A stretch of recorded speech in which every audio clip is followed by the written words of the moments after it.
à toi derrière ton écran et bienvenue dans ce 10e épisode du 7e argument. Ouais. On aurait mieux être 10 dans cet épisode mais de bon, fin d'année. Mais là, c'est Covid oblige. Covid oblige. Geste barrière. Geste barrière, nous sommes encore dans la période de confinement et les salles de cinéma devraient peut-être ouvrir si tout se passe bien le 15 décembre avec des nouvelles sorties le 16. Donc voilà, donc on continue à faire attention pour espérer aller en salle très très vite. Le mois de novembre est assez particulier effectivement. Oui. Puisque on n'a vu aucun film en salle, donc les 3 films aujourd'hui qu'on va vous proposer à découvrir sont sortis sur les différentes plateformes. Sinon aujourd'hui, je suis toujours accompagné de Coralie, mais j'entends un bruit, on est 3. Je sais pas. Qui est là? C'est pas Iti qui fait ce bruit? On a un invité surprise, je crois. Bah oui, vas-y, montre-le, ne nous le cache plus tant que ça. On a Baby Yoda qui est là aujourd'hui avec nous. Oh là là, très content d'être là d'ailleurs. Très content. Franchement, parce qu'on va parler de la série The Mandalorian tout à l'heure, effectivement. Donc c'est pas un vidéo sponsor. Oh là là, qu'est-ce qu'il est mignon. Hein, qu'est-ce qu'il est mignon, hein, ce petit Baby Yoda. Il fait pas grand chose à part des petits bruits. Ouais, donc on va parler des films. Il a mal pris, je crois. De la saison. Mais oh non. Oh. Hey. Et doucement, hein. Ouais, j'étais à l'œil, moi. Non, mais il use de la force alors qu'on avait parlé de nos sorties du mois de novembre. C'est ce qui nous intéresse aujourd'hui. Il veut faire sa star, en fait. Voilà, on va vous parler du coup de 3 films qui sont sortis sur les plateformes et sur Disney+. On est d'accord? C'est parti, c'est toi, Baby Yoda, qui lance la première bande-annonce? Allez, vas-y, c'est parti. Okay, ah oui, il a pas l'habitude. Effectivement, non, il est pas... Bande-annonce.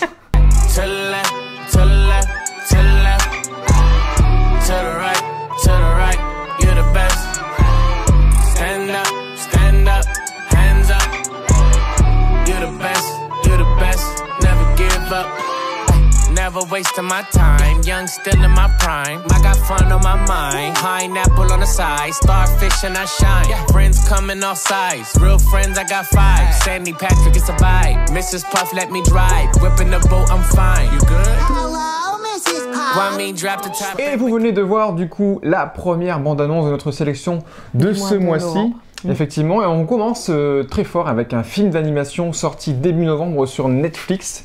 Alors j'en avais parlé dans une des autres émissions parce que je voulais le voir en salle et il devait sortir. Il devait sortir en salle à la base. Il devait sortir cet été au cinéma. C'est Bob l'éponge 3, le 3e film du coup. Bob l'éponge carré. Bob l'éponge carré. Et là c'est Bob l'éponge en eau trouble du coup qui vient de sortir du coup sur Netflix, qui a été repris par Netflix. Donc on est quand même content de le découvrir sur Netflix, même si effectivement c'est un film sympa. Il méritait peut-être pas une diffusion en salle, mais en tout cas c'est bien qu'il soit visible cette année. C'est réalisé par Tim Hill, c'est notamment un des scénaristes de la série originale. Du coup, pour vous dire, je pense, et Coralie peut-être rajoutera quelque chose, moi je suis pas un gros fan de la série, j'ai pas tout vu, j'aime bien l'univers, j'ai vu quand même quelques épisodes, j'ai vu tous les films, notamment le premier pour moi qui est le plus réussi. Donc je sais peut-être qu'il y a certaines incohérences ou certaines choses qui vont décevoir peut-être les fans, mais on va vous en parler juste après. Et je note aussi, et je le marque, puisque la BO a été composée notamment, et ça nous a bien surpris à la fin, par Hans Zimmer. Hans Zimmer, on le voit partout, et il a notamment co-composé. Bob l'éponge quand même, Hans Zimmer, ok. Ouais. D'accord, bon bah pourquoi pas. Il a co-composé du coup cette BO. C'est Coralie qui va nous pitcher du coup le film. Du coup, là, on suit de nouveau les nouvelles aventures de Bob l'éponge carré. Donc, on le retrouve de nouveau sous l'eau, avec son acolyte Patrick. Et on va le suivre, en fait, à la recherche de son meilleur ami Gary, qu'il a perdu, qui s'est égaré. Qui s'est fait escargonapper. Voilà, qui s'est fait escargonapper, exactement. Et Patrick et Bob vont partir à sa recherche et vivre des aventures folles pour pouvoir le retrouver. Exactement, voilà. Ils vont aller jusqu'à Atlantic City, là où il serait peut-être kidnappé, effectivement. Donc, tu es resté évasif, effectivement, mais c'est bien pour commencer. Effectivement, donc on va suivre une aventure assez simple, assez linéaire. On va retrouver toute la galerie de personnages. On t'a parlé de Patrick, il y a aussi... Il y a Carlo. Il y a Carlo, il y a Monsieur Krabs, il y a l'écureuil, Monsieur Plankton, bref, toute la série de personnages est là. Vas-y, Coralie, dis-moi toi ce que tu as pensé et peut-être ton rapport aussi par rapport à Bob l'éponge en général. Oui, Bob l'éponge, ça fait aussi partie de mon enfance, donc j'aimais bien Bob l'éponge. C'est pareil que toi, je les ai pas tous vus, mais je prenais plaisir à voir les épisodes. C'est un dessin animé qui me fait bien rire. Le film, du coup, le premier, je l'ai vu. J'avais bien aimé, juste la fin qui pour moi devenait un petit peu what the fuck. Voilà, en fait, j'aime pas trop quand le réel vient s'immiscer dans l'animation. Et il me semble que dans le premier... Non. Il n'y a pas d'histoire de réel, je crois pas qu'il y ait de rapport. Il y a peut-être l'histoire du capitaine qui présente un moment, c'est dans le 2, tu confonds avec le 2 je pense. Avec le 2 ? Le 2, il sort de l'eau et là ils sont dans le monde réel, le monde avec les humains. Mais celui où il y a celui qui joue dans Alerte à Malibu qui arrive et tout ça, là, qu'on voit sur si, pardon, oui c'est vrai, il y a cette séquence-là dans le premier. David Hasselhoff, avec David Hasselhoff. Exactement. Parce que le deuxième, je l'ai pas vu. Mais ça, c'est un truc qui me plaît pas trop. Et bon, j'appréhendais un petit peu justement le 3 par rapport à ça. En somme, bon bah voilà, on retrouve tout l'univers de Bob l'éponge qui s'y tient. L'animation est très jolie. J'aime énormément ce qu'ils ont fait. Ils ont fait vraiment du gros travail parce que c'est vraiment propre. Voilà, l'histoire en somme simple mais efficace, donc voilà, on suit ses aventures et puis il y a un retour aussi, il y a des passages de retour dans son enfance, donc on voit comment il est devenu ami avec Patrick, comment il est devenu ami avec Carlo, comment il est devenu ami avec il y a plein de petites origin story qui sont parsemées exactement, dans le film. Donc ça c'est sympa parce qu'on voit un petit peu comment ils se sont liés d'amitié tous ensemble et ça c'est quelque chose que j'aime beaucoup. Voilà, le côté où, bon, je me suis dit, bon forcément c'est Bob l'éponge, il y a un moment ça part un petit peu en n'importe quoi. Je spoil, donc pour ceux qui ne l'ont pas vu, je ne vous conseille pas de m'écouter sur ce passage-là. Mais il y a un moment où il y a Snoop Dogg qui apparaît, voilà, ils sont dans le désert, il y a un côté cow-boy, et toute cette partie-là, je la trouve pas nécessaire, je la trouve pas utile. C'est vraiment un côté que je n'aime pas dans Bob l'éponge. Après, ça reste personnel. Peut-être que tu n'aimes pas Bob l'éponge en fait. Si, j'adore l'univers de Bob l'éponge, mais quand tu regardes la série, il n'y a pas ce côté où c'est... Très rarement, il y a toujours le capitaine qui des fois, il y a des sortes de, oui, mais c'est vraiment, capsules. Mais... Ouais, mais ça reste dans l'anime. Ouais, c'est des capsules quoi. Là, il y a vraiment cette partie-là qui sort de nulle part. En plus, elle apporte vraiment rien. Je suis désolée, pour moi, ça n'apportait rien au film. Mais bon, bref, c'est personnel. Donc voilà. Il est sympathique, mais sans plus. Et non pas Saint-Patrick. Et non pas Saint-Patrick. Et voilà, j'ai trouvé quand même ça mignon. Le côté flashback de comment ils se sont liés d'amitié, ça j'aime bien. Donc voilà, c'était sympa. Juste voilà, le côté complètement what the fuck avec Snoop Dogg, ça c'est pas mon délire. Pas du tout mon délire. Il aurait dû rester dans Just Eat déjà que là, voilà. Ouais. Mais alors maintenant, il ne s'arrête plus. Oui, alors moi Bob l'éponge, effectivement, comme je vous ai dit, j'aime bien plutôt le délire, j'aime bien l'univers des personnages, ils me font rire. Effectivement, quand on regarde Bob l'éponge, que ce soit la série ou les films, effectivement, que vous l'ayez posé ou pas, votre cerveau peut être au ralenti, il n'y a pas de souci. On est très sur des blagues premier degré, on est très sur de l'enfantillage. C'est ça qui me fait rire aussi un petit peu dans Bob l'éponge. Le film, le 3, alors c'est pas mon préféré, mais je le trouve un petit peu plus sympa dans la globalité que par rapport aux deux. L'animation, effectivement, je rebondis, est très très jolie, bien soignée, il y a une certaine 3D, une certaine profondeur avec la 3D qui est très jolie. Elle n'est pas agressive, elle n'est pas hyper flashy comme dans le 2 ça pouvait être par exemple. Ça c'est vraiment plutôt cool. L'histoire est très simpliste, voire même j'ai envie de dire un peu trop simpliste. C'est vrai que moi j'en attendais un petit peu plus sur le fil conducteur, qui d'ailleurs ressemble un petit peu, j'en parlais avec mon frère, ressemble un petit peu avec le premier fil conducteur du premier film. Oui, on est un peu dans un univers aussi où il croise un personnage alors qui pourrait être apparenté à Atlantic City, parce que c'est une sorte de sirène si je me trompe pas, si je me rappelle bien dans le premier. Là on croise du coup le dieu Poséidon. D'ailleurs, Poséidon m'a fait rire parce que le fait qu'il pense qu'à son physique, faut qu'il soit parfait, etc. C'est un côté qui m'a fait rire. Pour le petit spoil, il a besoin en fait d'escargots. De bave d'escargots. Pour lisser sa peau pour qu'il ait une belle peau, et notamment d'où vient le kidnapping de Gary. Donc à ce niveau-là. Après, j'ai vu sur internet que certains déclamaient, et c'est possible peut-être, de certaines incohérences par rapport aux origin story, parce que dans la série, on a déjà vu des origin story de certains personnages, et ce qui a été mis dans le film, c'est soi-disant pas les vraies histoires des vrais personnages qui ne s'étaient pas rencontrés forcément étant jeunes dans un camp de scouts par exemple, ou en colo, je sais plus trop dans le film comment c'est amené, mais voilà, au-delà de ça, c'est un film effectivement sympathique, je prends toujours plaisir à regarder du Bob l'éponge. La BO est plutôt cool, autant la BO originale, mais même les musiques autour de Bob l'éponge font toujours des feats avec des rappeurs, Snoop Dogg forcément qui rappe du coup, et c'est l'intérêt de son passage. Effectivement, en ce moment dans le bar western là, il est un petit peu trop long. Keanu Reeves, que tu n'as pas mentionné, mais qui a un fil conducteur tout le long du film. Oui, voilà, mais ça c'était pour. C'est pareil.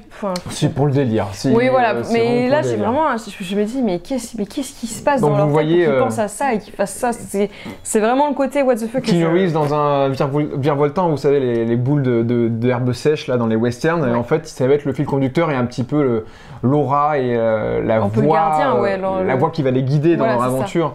Du coup, donc voilà, donc effectivement, si vous aimez Bob l'éponge, vous allez passer un moment sympa devant ça. Si vous n'aimez pas Bob l'éponge, vous n'aimerez pas plus Bob l'éponge après avoir vu ce film. Je pense qu'on peut être clair là-dessus, mais le point fort c'est l'animation et pour moi la BO qui est plutôt cool à entendre. Il y a même des reprises, il y a une reprise de Take On Me qui est plutôt originale aussi. Il y a plein de petits clins d'œil. Donc pour passer un bon moment, retourner un petit peu en enfance dans le côté un petit peu what the fuck on peut le dire. Bob l'éponge, éponge en eau trouble, donc le film. Il est disponible, je ne vais pas sur la cité mais je crois que oui, sur Netflix. Voilà, donc n'hésitez pas à les regarder. Et petite parenthèse, les voix sont les voix originales de la série et ça c'est cool et on peut le noter que ça fait toujours un bon point parce que dès qu'il y a une voix qui peut changer. Ouais, ça dénote, dénote le. Ça dénote. Surtout le miaulement de Gary que tu sais très bien faire, je crois. Voilà, tu vois, c'est le même. C'est Cora en fait qui est la doubleuse de Gary. Voilà. Bon, et on va pas polémiquer 3 heures. On va passer l'éponge sur ce film et passer. T'allais la faire? Oui. Bon, c'est bien. J'étais pas. On est dans la même bulle alors. Parfait. Bon allez, Bob l'éponge carré, c'est fini. On va passer à la deuxième bande-annonce et c'est toi Cora qui la lance. Et action!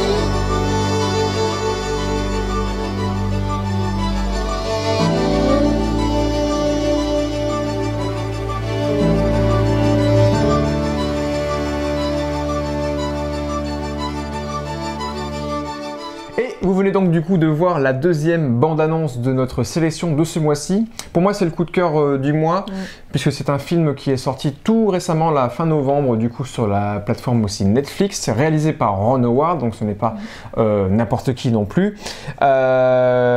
Du coup c'est un film adapté d'un récit autobiographique, donc adapté d'un bouquin sur l'histoire vraie d'un jeune qui s'appelait J.D. Vance, je dis un jeune mais il est toujours je crois en vie, de J.D. Vance du coup, et ça nous raconte quoi?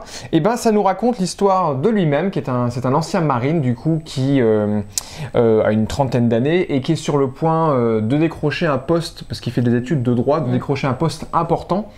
Et un drame dans sa famille, en tout cas des événements dans sa famille, va le forcer à revenir et à retrouver ce qu'il avait tant voulu quitter, une situation assez compliquée, puisque sa mère est en addiction avec de l'héroïne, et du coup ça va le replonger avec des flashbacks notamment pour le spectateur sur des histoires, puisqu'il vient des Appalaches du coup, et ben à l'époque dans les années 70, j'ai perdu la date de à quel moment ça se passe au début. C'est 70. 70 je crois, ça se passe tout au début de l'histoire, dans sa jeunesse.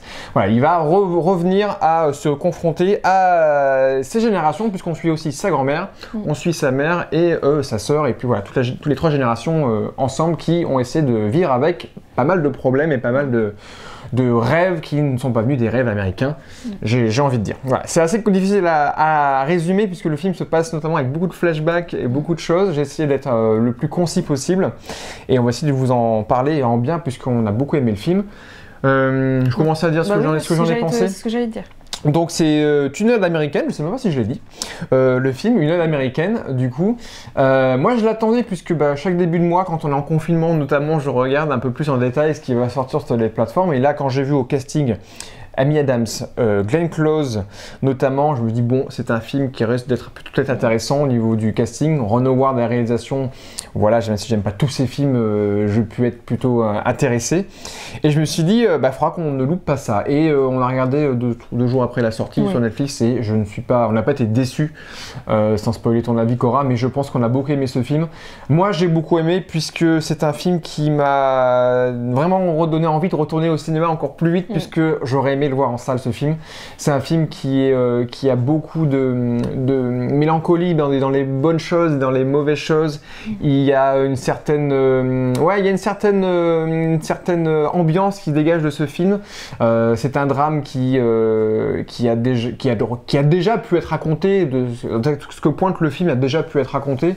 Le statut social des Américains modestes, voire des Américains de classe moyenne et de basse classe, on dit pas ça comme ça, mais qui ont toujours voulu avoir ce rêve et toucher ce rêve américain, et voir des générations qui vont se plonger malheureusement soit dans la drogue, soit dans de l'alcool, soit dans d'autres choses pour essayer de survivre, parce qu'ils n'arrivent pas et ils n'ont peut-être pas les moyens d'y arriver. Et là on suit l'histoire de ce jeune garçon qui va tout donner pour dire qu'il en est capable, et aussi pour peut-être rendre fier la famille qui l'entoure, qui reste quand même assez problématique. Voilà, donc c'est un film qui est vraiment fort par son casting, fort par son histoire, la façon dont on l'a raconté, flashback et retour au présent, même si c'est pas non plus jamais vu, et bien amené, bien découpé. Le film dure 2 heures presque, presque 2 heures. Il passe plutôt bien, je trouve que vraiment il n'y a pas de temps il n'y a pas de trou dans le film. Donc non, moi je vous le conseille vraiment, c'est un très joli film. Je vais pas trop en dire sur l'histoire non plus pour pas trop spoiler, parce que déjà j'en ai quand même pas mal raconté. Mais toi Cora, je pense que tu es plutôt de mon avis sur ce point. Bah complètement, le film je l'ai trouvé très intense, très touchant. On s'est mis directement dedans en fait, dès les premières minutes du film, il nous a embarqués. Ça parle de la famille, ça parle des problèmes qu'on peut rencontrer dans la vie, et du coup on s'y accroche, on s'attache au personnage, on est compréhensif aussi, parce que on se doute bien qu'une personne ne devient pas telle qu'elle est comme ça par magie. Il y a un passé, il y a un vécu, et c'est ça en fait, parce qu'en fait ce que j'ai trouvé magique, c'est que le film arrive à rendre touchant chacun des personnages, même si à des moments on pourrait se dire ah purée, là ce qu'elle fait c'est n'importe quoi, etc. On arrive à comprendre le personnage, et Amy Adams et Glenn Close sont juste grandioses. Grandiose, elles crèvent l'écran. Waouh. J'espère le film sera nominé aux Oscars ou à d'autres prix l'année prochaine, parce que franchement... moi elles m'ont bluffé, elles m'ont tenue en haleine tout le long, et il y avait une telle intensité dans leur jeu, dans ce qu'elle dégageait, les Amy émotions. Adams, dans ce qu'elle dégageait, et c'est rare qu'on la voit, généralement c'est une jolie femme, et généralement elle est toujours assez bien embellie dans ses rôles. Là elle a vraiment une tête de redneck dépassée. Oui. C'est vraiment poignant, je veux dire, puis j'aime énormément la relation qu'il y a entre le fils et puis sa grand-mère, comment la grand-mère va venir justement sauver en fait, c'est clairement le sauver, parce qu'en fait elle voit que sa fille, donc la mère, part complètement à la dérive malheureusement, ne fait pas les bons choix, et puis comme si elle voulait se rattraper un petit peu, parce qu'elle sait qu'elle n'a pas fait l'éducation peut-être qu'elle aurait souhaité en y repensant après pour sa fille, et elle veut le faire pour son petit-fils, et elle se bat pour ça, et elle se bat pour sa famille, et c'est très touchant en fait le lien qu'il y a entre le petit-fils et la grand-mère. Moi ça m'a beaucoup émue, même la mère et son fils, il y a une espèce de... C'est de l'amour fort, mais c'est de la passion, parce que ça devient limite... C'est violent à un moment, c'est très violent, donc il y a un peu de chemin entre la passion et puis la haine et la colère, parce qu'il y a des passages où vraiment c'est très dur. Donc non, vraiment il est poignant, je le recommande chaudement. Nous, on a été touchés en plein cœur par ce film, donc voilà. Et pourtant, j'ai été médisante parce que c'est vrai que pour l'anecdote, je vais raconter, je finirai l'anecdote, c'est que souvent, des fois, je dis il y a ça qui est sorti, il faut qu'on regarde. Des fois, on fait des choix sur Amazon Prime qui sont très loin d'être foufou. Et sur Netflix, généralement, il y a un peu plus de choses intéressantes sur les créations originales, ou en tout cas des films qui sont rachetés par Netflix. Et elle m'a dit, sur Netflix, ça va être encore nul, ça va être nul le film, ou ça va pas être foufou. Au bout d'un quart d'heure, elle était tellement dedans, je lui ai dit tu vois, ça avait l'air quand même d'être pas mal. Ah non, franchement, là, j'ai vraiment été bluffée, donc je vais arrêter de dire ce genre de phrases. Faut arrêter d'avoir des préjugés. Je vais m'arrêter, et puis je vais me laisser embarquer par les films, qu'ils soient bien, pas bien. De toute façon, déjà, ça dépend des goûts de chacun. Mais on peut avoir des surprises, et là, clairement, c'en a été une excellente. Donc, je ne regrette pas, bien au contraire. Après, de toute façon, même si je dis ça va pas être terrible, je me laisse toujours. On le dit tous. je me laisse toujours m'embarquer quand même. Hein. Puis vrai. je regarde toujours, parce qu'il faut se laisser la curiosité. C'est ça. Donc on voilà. vous souhaite de le regarder. En tout cas, n'hésitez pas, c'est sur Netflix. C'est sorti fin novembre, donc une ode américaine. On peut aussi noter très rapidement la prestation même du personnage principal qui. De toute façon, toutes les prestations sont vraiment plutôt bien, mais même le personnage qui est joué par Gabriel Basso, donc il y a la version jeune qui est notre comédien, je pense, c'est la version adulte, mais plutôt notable, mais tout est... Il y a des têtes qu'on veut, il y a la copine du copain, avec une actrice indienne qui a aussi une tête un peu connue. Hailey Bennett, la sœur, moi je l'avais déjà vue dans d'autres films, et notamment dans Hardcore Henry, qu'il faut que je te fasse découvrir, j'en parle à chaque fois, mais il faut vraiment que je le fasse. Bref, en tout cas, le film est vraiment très intéressant, et c'est pour moi... de ce que j'ai vu sur Netflix cette année, un des meilleurs films Netflix de l'année, donc voilà. En tout cas, c'est notre coup de cœur en gros. Du mois-ci, ouais, c'est une américaine. Voilà, bon, et on va du coup passer à la troisième sélection, qui est du coup une série. Parce qu'il y en a un qui est tout fou là, qui n'attend que ça qu'on parle de ça arrive. C'est bon, calme-toi, calme-toi. Ne me touche pas par distance. Très bien, et ben on va vous lancer du coup la troisième sélection. 1, 2, 3. C'est parti. Bande annonce.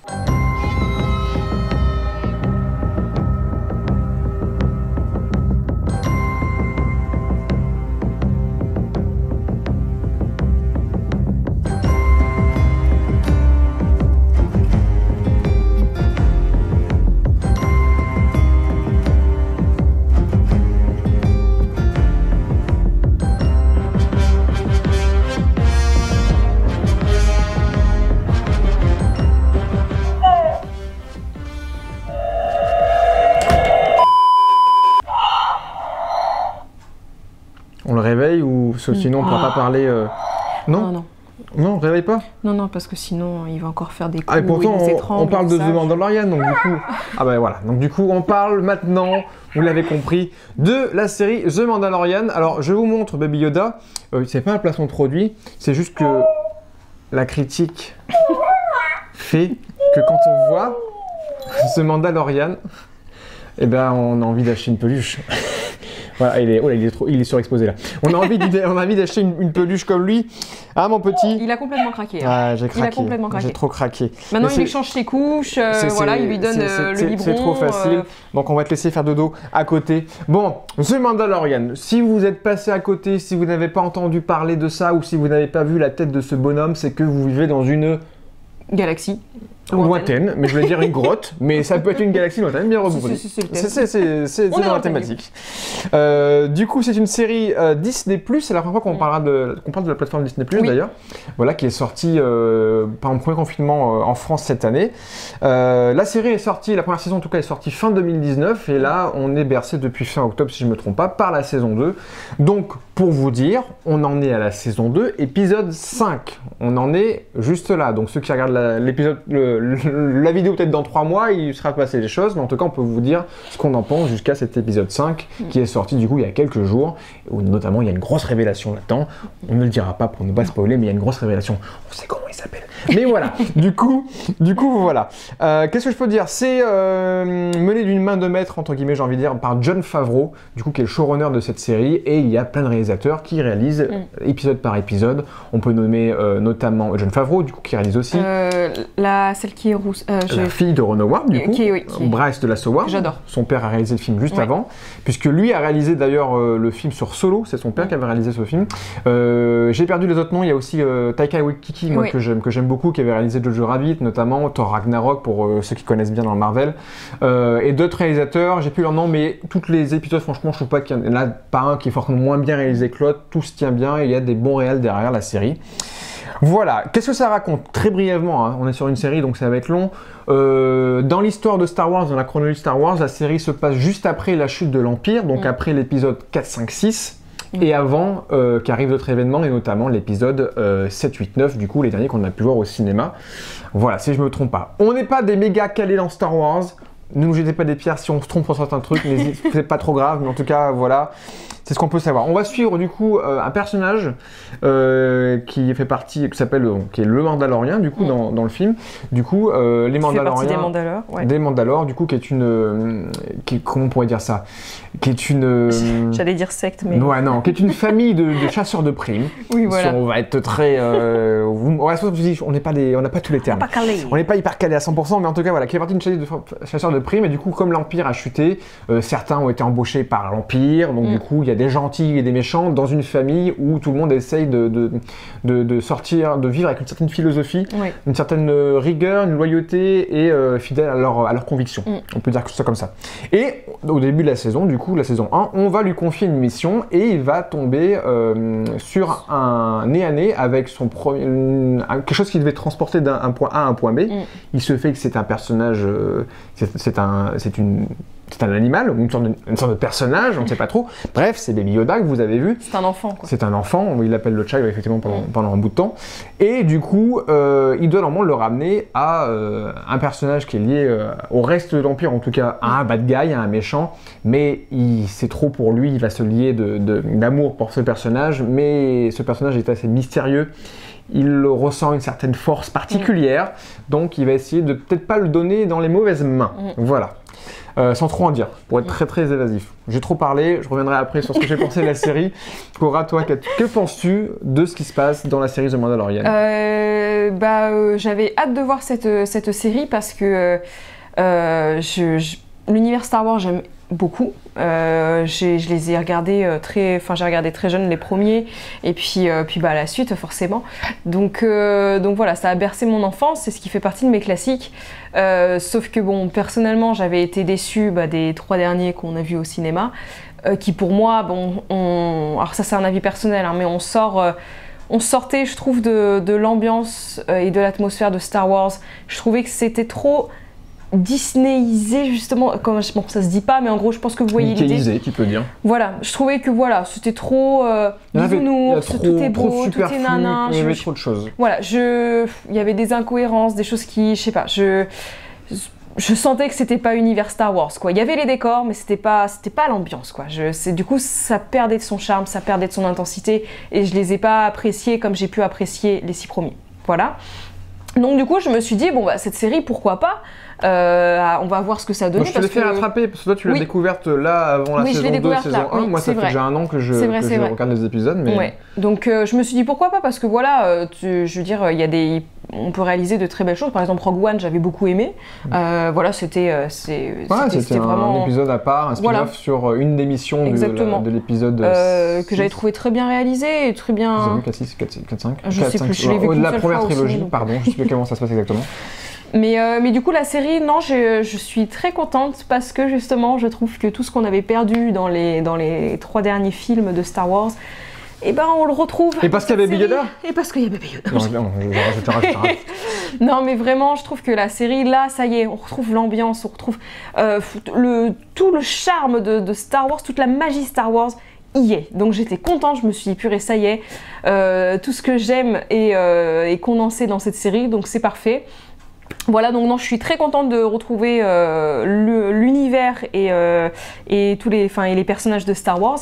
J'aime bien les clins d'œil qui sont faits, des personnages qu'on a pu voir une fois dans un film et là qu'on voit réapparaître. Enfin, bref.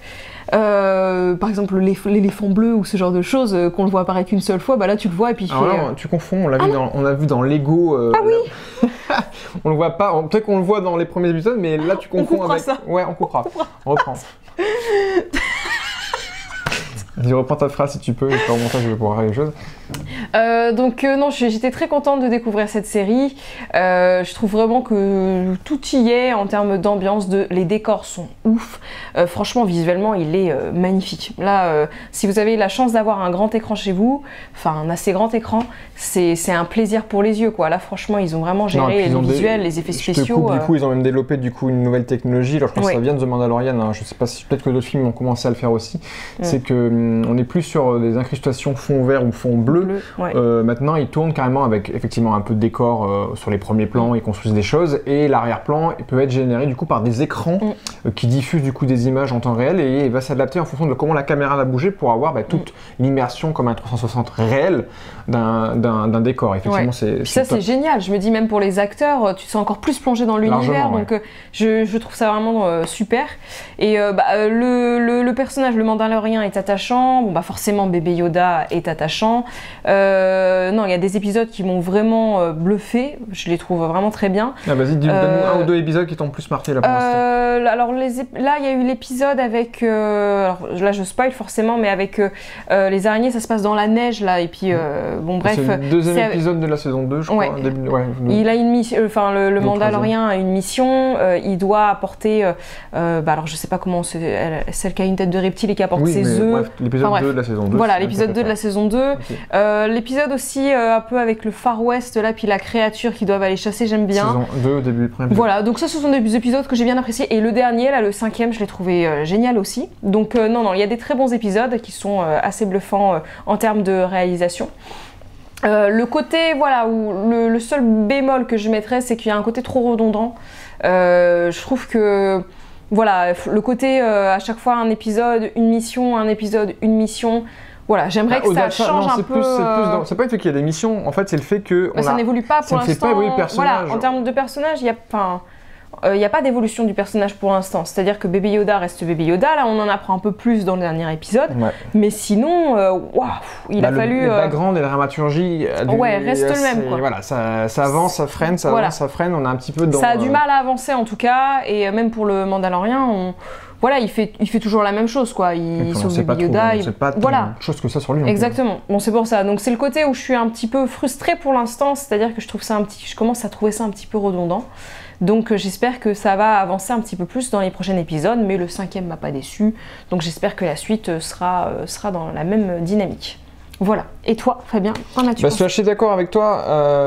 Effectivement, pour moi c'est une claque visuelle dans le sens où effectivement, encore plus que dans la dernière trilogie, même si c'était un petit peu survendu, on a effectivement des vrais décors, même s'il y a des écrans par moment, on a des vrais personnages, des vrais costumes, des créatures qui sont palpables, qui sont réelles, et ça qui fait sont plaisir. Animées, ça fait vraiment ultra plaisir, et je suis désolé, voir Baby Yoda, peut-être sur 100 plans, il y a 2 plans qui sont numériques, tout le reste c'est de l'animatronique, et ça change tout. Ça change tout. J'avoue, je suis partisane de l'animatronique aussi. Vous regardez le Yoda des versions 1, 2, 3, donc début 2000 de George Lucas.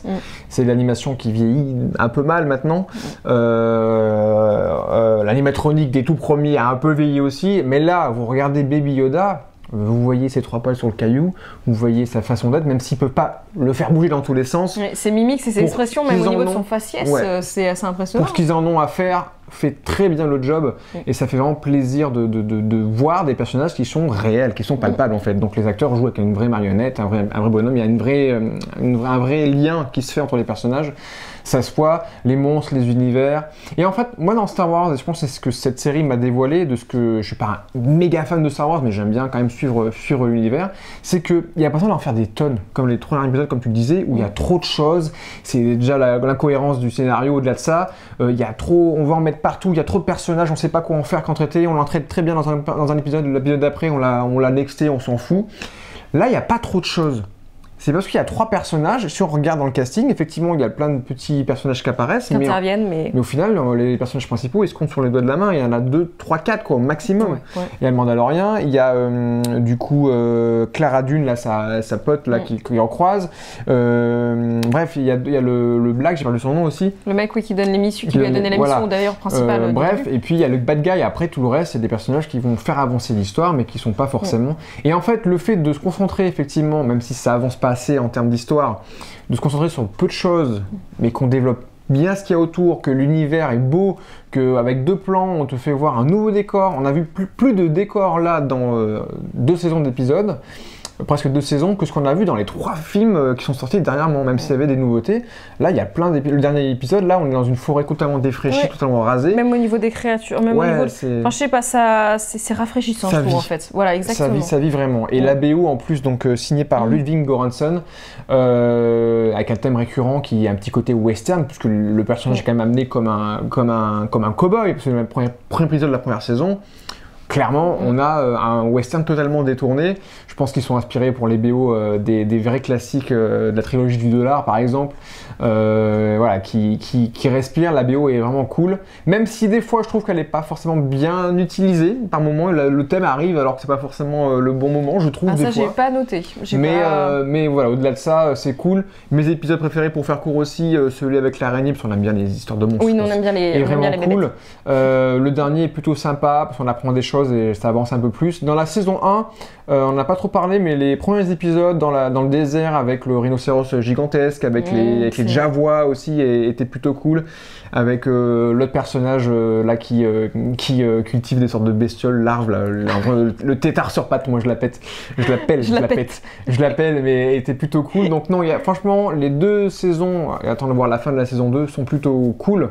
Ont chacune leur particularité. Le premier épisode de la saison 2 aussi, avec le vert un peu à la dune, là, est plutôt très cool aussi. Donc hâte de voir comment ça évolue, et j'espère que dans la saison 3, on va vraiment avancer encore plus que dans la saison 2. Voilà, donc non, moi c'est une série que je vous conseille. Pardon, excuse-moi, vas-y. Je t'en prie. C'est une série que je vous conseille, qui est sur Disney+, donc il faut avoir effectivement Disney+. Si vous êtes fan de Star Wars, vous serez, je pense, forcément fan de l'univers Mandalorian. Ceux qui sont un peu moins fans ou qui ont été un peu délaissés par la dernière trilogie, donnez le coup de chance, parce que je trouve que de la regarder, franchement il y a des trucs vraiment sympas. Puis elle mérite le coup d'œil, vraiment. Puis Baby Yoda, quoi. Donc. Pardon, vas-y, je te laisse reprendre. Je te laisse t'occuper de ton enfant. Je te laisse reprendre, voilà. Non, bah j'y ai repensé là tout à l'heure quand tu étais en train de parler, mais une autre chose où je suis un peu, on va dire juste déçue, mais bon, c'est un détail. C'est juste que pour Bébé Yoda, ils ont pris un son d'enfant, en fait. Oui. Et ça, je trouvais que ça dénaturait, parce que c'est quand même une créature. Donc je pensais vraiment qu'il allait avoir un son, ok, qui peut faire child, qui peut faire enfant, mais de créature, quoi. Là, c'est vrai que ça fait trop comme si c'était un bébé, être humain, quoi. Un bébé humain. C'est vrai qu'ils auraient pu... Donc je pensais qu'ils auraient modifié quand même un petit peu juste le... Tu dors debout, toi, ça y est, t'as la flemme totale, quoi, super. Non, c'est vrai qu'ils auraient pu faire un son, effectivement, de créer un son de petit monstre, parce que là c'était un peu facile. Je pense que c'était vraiment pour l'attrait et pour tout de suite. Pour plus nous toucher aussi, certainement. On connaît les bruits de bébé. Oui, voilà. Du coup, c'est pour ça, mais nous touche ça aurait pu être effectivement plus abordé d'une façon différente. Voilà, mais sinon, c'est un détail. Voilà, c'est un détail pour la série. Voilà, ça y est. Bon, Baby Yoda, est-ce que tu as quelque chose à nous rajouter? Je crois qu'il veut vous... Ah bah non, recommence pas. Il est horrible. Non, donc du coup, c'est un...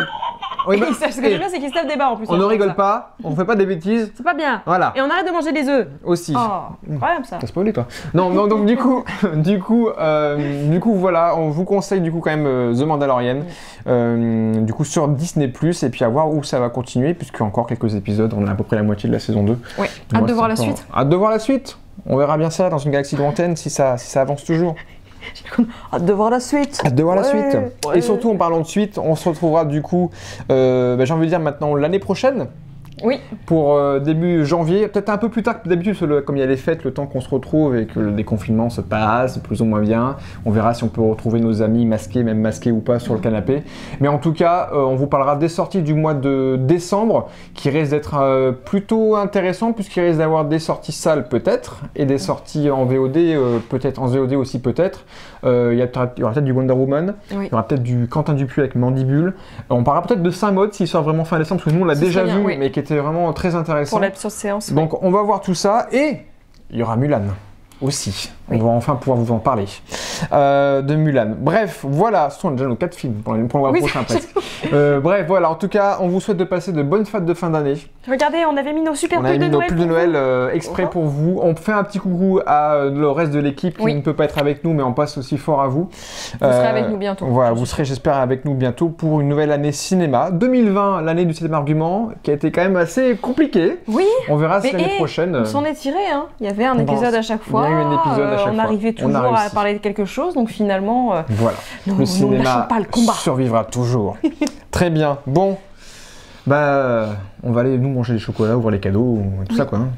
Et comme dit la maman de Petit Pied, Puis, il y a des choses que l'on voit avec ses yeux. et d'autres que l'on voit avec son cœur. On l'a pas oublié cette fois-ci. Allez, 3, 2, 1. Ciao! Ciao.